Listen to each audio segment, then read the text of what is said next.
Hello everyone, welcome back to my channel again. Today let's talk about mind map. Mind map is very useful for us to learn a subject or construct our ideas. I think it's very useful to have different toolkits to serve our learning purpose.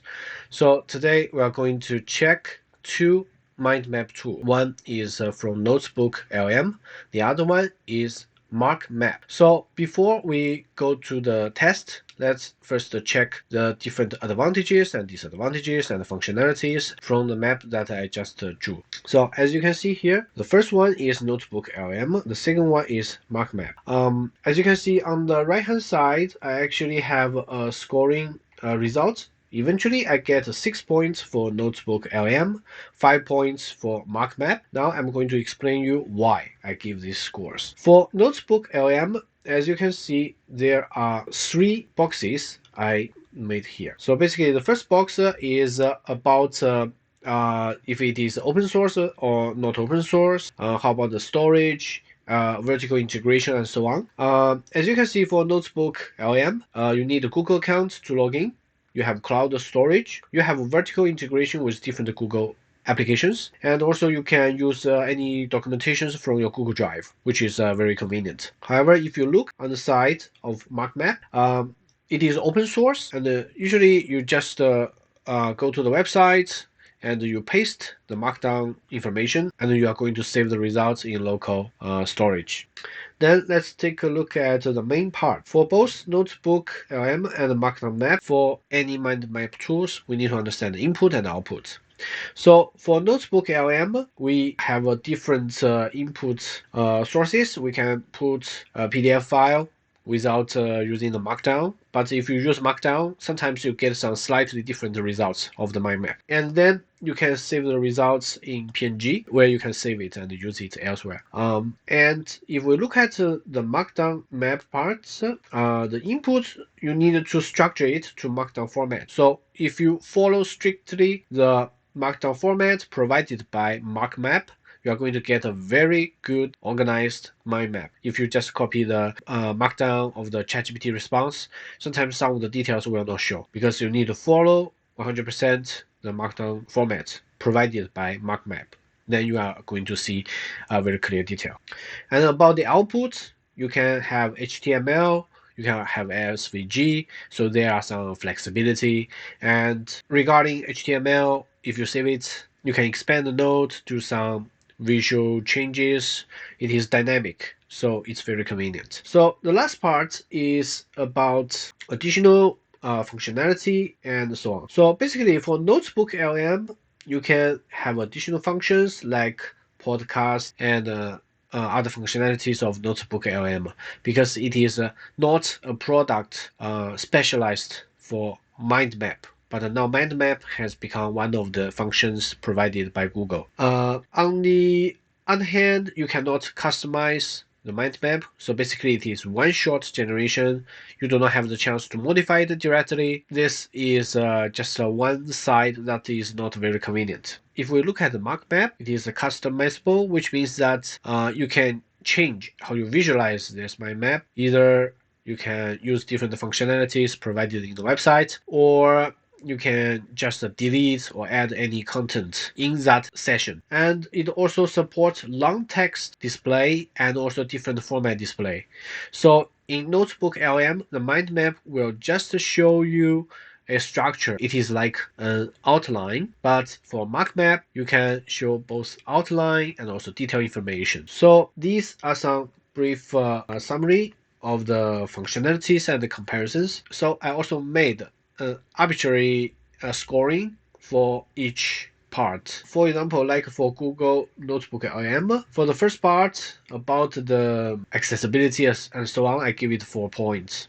Okay, because it also has some cloud storage, vertical integration, and you just operate in your browser. You just operate with your Google account, Google Drive, and so on. But for MarkMap, I give 2 points because it has 2 advantages. It is open source. It can allow you to save the docs in local environments. You do not need to share your personal information to any service provider. For the general workflow, I think Notebooklm, I give it 1 point because it is one-shot generation. But for MarkMap, we can have different output formats. I think it's more convenient. And the last one is about additional functions and also long text support. I would say I would give each one 1 point because Notebooklm is more versatile. You can generate a podcast and different notes and so on. But for MarkMap, it is very convenient. You can change any elements and also make it a long text. And eventually, we have 6 points for Notebooklm, 5 points for MarkMap. But again, this is just my initial arbitrary scoring. You can always pick the products according to your preference. So now let's take a look at the interface of both tools. Okay, now let's start using these two tools and see the difference. So basically, I'm using this document, the large language model page from Wikipedia. Let's just select all the text and copy. First of all, I'm going to put it directly in my Notebooklm using copy the text function. So I just insert the text information directly inside. Of course, as I already said before, you can use different doc sources, so you can put them inside as a Google Doc, Google Slide, or PDF, and so on.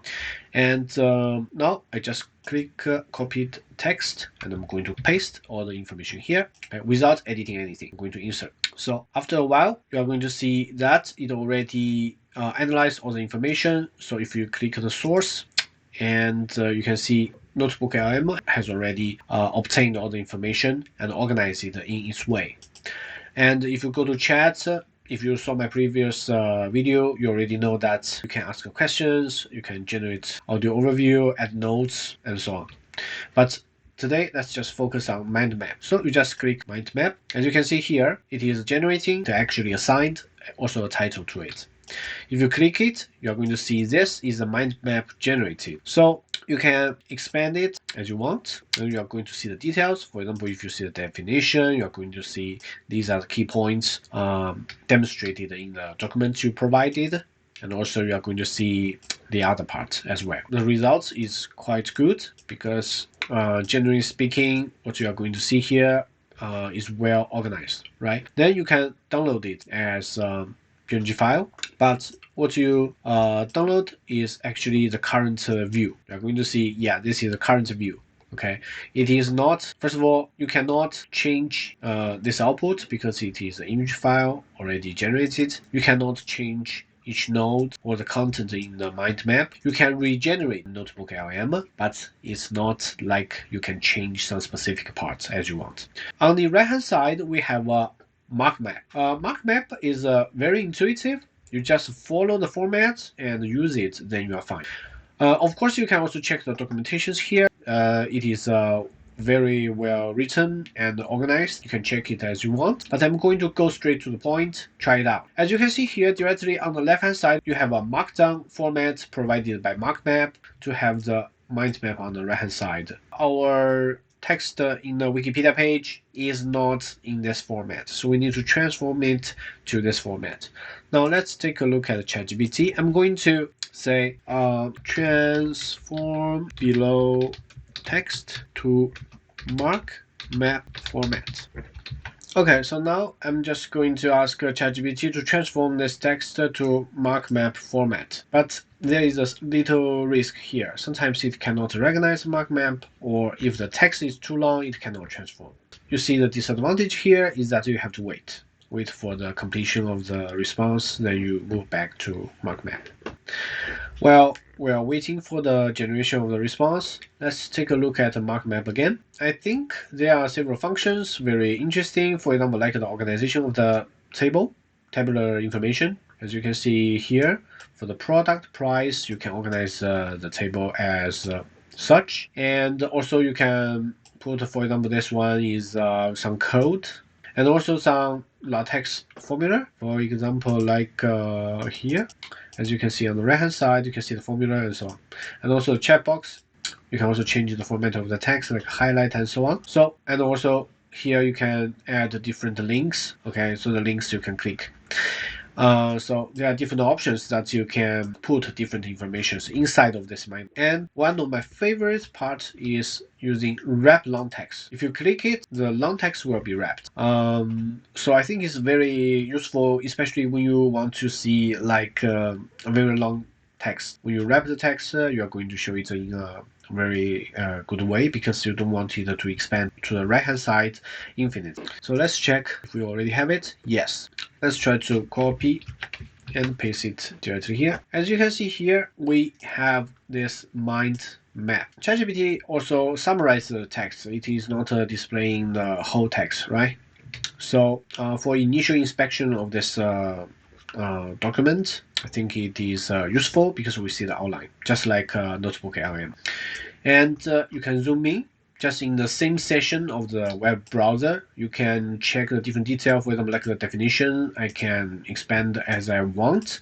You can see the details and so on. You can also, for example, use solid color. The color will be always blue. And you can also wrap long text. Like I said, if you wrap the long text, you are going to see long text in a better way because sometimes you can expand the node to the right hand side and it creates a very long branch. You can also limit the expand level. If you limit, it will just go back to the highest level. If you expand, you're going to see all the details. Yeah, here you can see there are also filter nodes, center active nodes. If you're interested, you can check the documentation to see what they mean. But for my case, I think it's not 100% necessary to use them. Okay, now we can see here we can download as interactive HTML or SVG. Let's download both. SVG format is like an image, but the text you can copy. It is already completely expanded. Okay, and if we have HTML, let's check HTML. So in HTML format, we can collapse all the nodes as we want. Okay, and also expand as we want. So it's very convenient. And also you can see there are some additional functions like the zoom in, zoom out. This will allow you to operate on this HTML dynamically.